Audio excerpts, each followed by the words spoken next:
Hi guys, welcome back. Well, we finally got the bolts for the sawmill, so we can continue on with that. So I guess this will be the sawmill video. It seemed like an eternity waiting for these things, but I don't think it was really that long. It just felt like it. But yeah, this is what they sent. So that's a big bag of bolts. I could have gone and got them myself, but they're not just your run-of-the-mill sort of bolts. They're these flanged lock nuts and flanged bolts and stuff. So I thought, yeah, we better wait for the right stuff and do it properly. So we did manage to get the ground re-leveled and get the concrete blocks down. So we're all ready to sort of start to continue on putting this thing together. Other than the pile of leaves we have to deal with now. That's not a big deal. Looks like Patches is going to be helping. Maybe he's foreman today. Yeah, so Pam's going to come out here and give me a hand, and we're going to start putting this guy together. So that is the rail system done. It's I want to say almost perfect in every direction. It's got to be level in like a three-dimensional way. So it seems like every time you move one thing, something else would go out of whack. But it's almost perfect. I'm pretty happy with it. There's just so many different points that you can make adjustments, and there's actually 3 sets of rails that get joined with this plate in the middle, and so it's got to be square and level. There's another one there with feet on both sides, so I found it easier just to kind of ignore all the middle feet and just level each one at the end, and then sort of go along after and level the middle ones. Seem to work. So that bit's done. Now the fun bit, I guess, we get to put together the rest of this system here, and hopefully we can lift it onto the rails. Well, there she is, all put together and on the rails. We got that together last night, and but we haven't leveled or tightened any of the bolts yet. They're all just sort of hand tight. So now I got to go back and double check that it's all level, and then tighten the bolts. Got a few adjustments to make. I guess we better unwrap the motor and put some engine oil in it. And, yeah, so we're getting really close. It went together really well. The instructions were pretty clear if you read them, and everything was really nice putting it together. It was pretty clear, and the build quality is great. I mean, some of this stuff here, all this bracing is super heavy duty. So I think it's gonna work out really well. I'm pretty happy with the quality. It's kind of a shame that they didn't send me the bolts, and I had to wait for those. I mean, I don't know. I can't really, I suppose, blame the company. It's just the guy in the warehouse or whatever.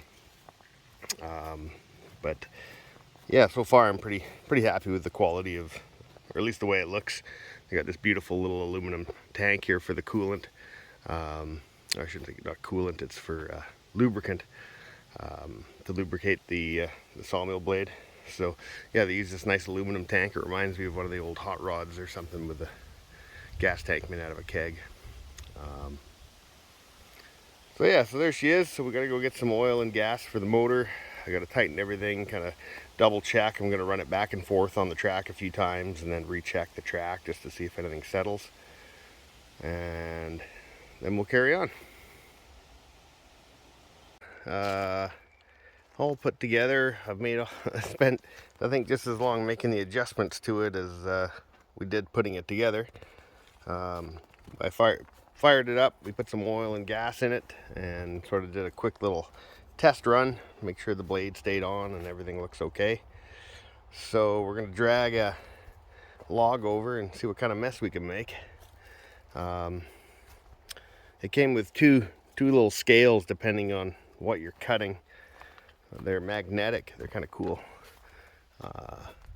They just magnet to this little board here, and that goes up and down with the head, and this little pointer stays put, so you can lower it or you can crank it up. This little winch thing seems pretty rudimentary, but it works really well so far anyway. So we got 0 hours. I gotta cut this little cord here, and then I guess it starts counting how many hours are on the motor. Seemed pretty easy to start.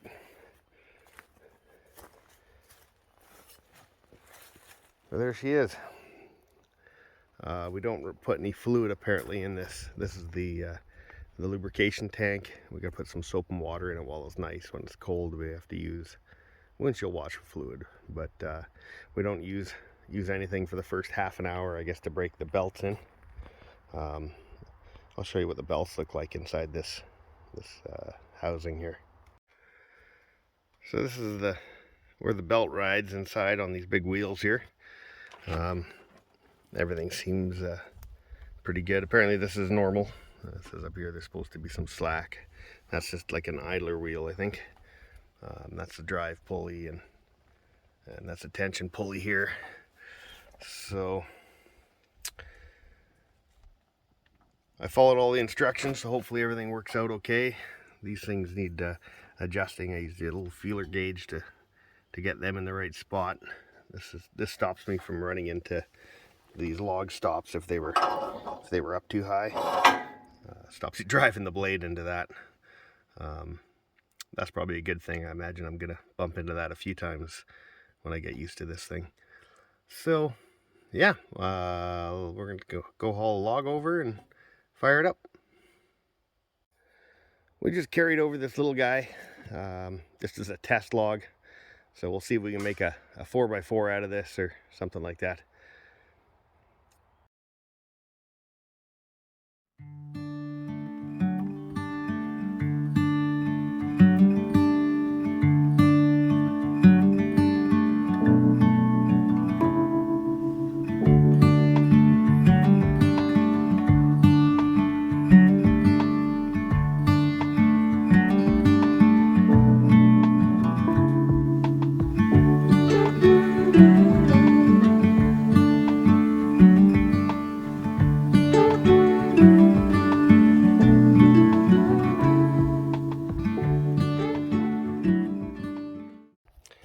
Well, there we have it.